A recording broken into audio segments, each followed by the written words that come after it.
Қайырлы күн баршаңызға, каналыма қош келдіңіздер. Бүгін осындай бір жасағынан шығатын дәмді әрі оңай жасалынатын эклерді дайындаймыз. Видеоны толықтай қарап, каналыма тіркеліп, пікір қалдырып, қолдап кетіңіз.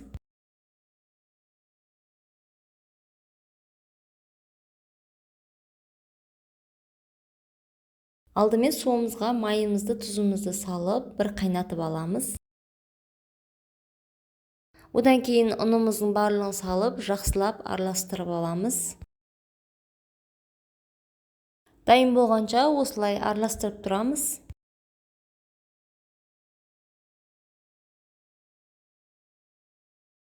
Бізде дайын болды. Енді осыны бөлек ыдысқа салып суытып аламыз. Одан кейін үш жұмыртқамызды кезегімен салып араластырып тұрамыз.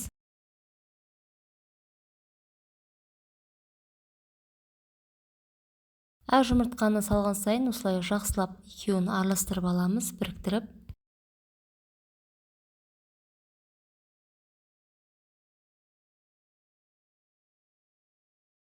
Дайын болған қамырымызды кондитерлік пакетикке салып аламыз.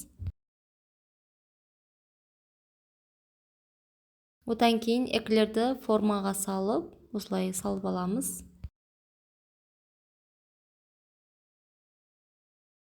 Жүз 180 градуста 15 минутқа пісіріп аламыз.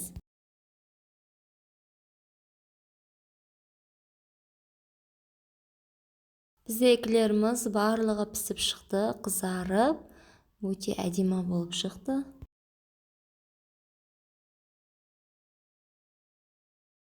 Мен заборный крем саламын ішіне, ал сіздер өздеріңізге ұнаған кремді жасап салсаңыздар болады. Заборный кремге алдымен үстімізге қантымызды, крахмалымызды, одан кейін бір ас қасық ұнымызды салып алып, жақсылап араластырып аламыз.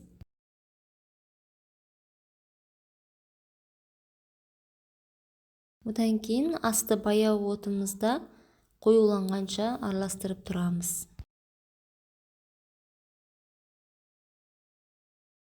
Бізде креміміз қоюланып, дайын бола бастады.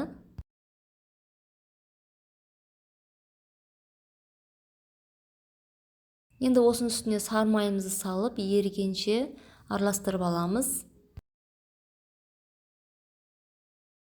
Болғаннан кейін бетін пленкамен жауып қойып қоямыз.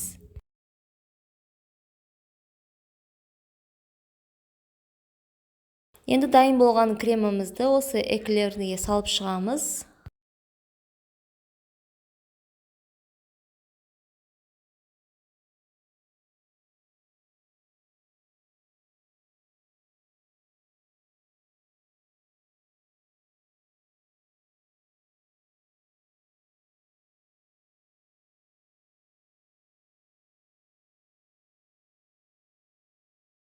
Барлығы дайын болды. Енді осылай мен бетіне қант ұнтағын сеуіп алдым. Рецептін осылай жасап көріңіздер, көңілдеріңізден шығады деген ойдамын.